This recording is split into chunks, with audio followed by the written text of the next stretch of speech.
We are continuing the conversation about processing traumatic events that we see on social media. Yeah, now we're joined by Counselor Janelle Butler from Everyday Wellness to talk about how disturbing online videos can affect our mental health and the best way to cope with these images and events. And I want to dive right in. So we were having a conversation in the commercial break. I told you, after seeing so many disturbing videos from George Floyd to Walter Scott, I just knew that I could not watch the video of Tyree Nichols. I knew it would have been too much for me to handle. So how do you know when to watch and when to stop?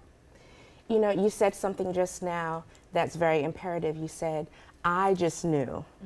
I just knew. There will be something that will happen inside of you. We are all an emotional people. We all have feelings. And so there will be a physiological sign. You might start to feel uncomfortable in your stomach. You may feel a headache. You may feel yourself getting agitated or whatnot. But you will know, you better than anybody else. And sometimes we know we need to just tap out. It's like, just tap out. I don't need another scoop of mashed potatoes on the plate. I'm full. And when you have some of the events that keep on repeating over and over again and you're constantly exposed to it, what ends up happening is that you end up, in some cases, formulating a PTSD response to it. So for example, if I was watching the video of Tyree Nichols, and while I was watching it, I was eating popcorn. Perhaps the next time I make some popcorn or go to the movies and I smell popcorn, I might be, taken back to that moment of trauma that I witnessed. It wasn't necessarily the trauma that I experienced personally, but it was trauma that I witnessed that's happening out in our community.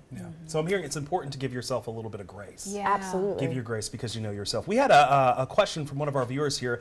What happens if the video triggers past personal trauma with the police, which is something we just talked about there?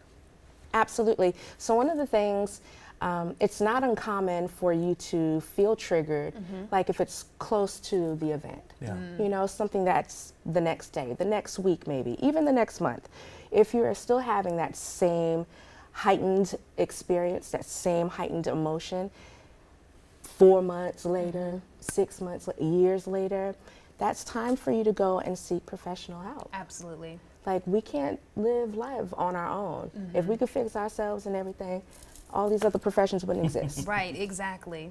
And thank you so much, because there's never any shame in getting help. I want to also ask this question. So with social media, sometimes it's unavoidable in seeing these videos. And I know that there are a lot of parents who are having to walk into some tough conversations with their kids because they've seen this, they might not know how to process it. So how do parents prepare to have that conversation with their children? Listen.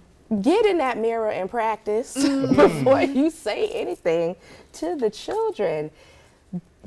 Feel your own feelings first. So you know how we get on the plane, right? And then you say, okay, in the case of cabin pressure shift, and you'll see the mask drop down, please secure your own mask before assisting other people.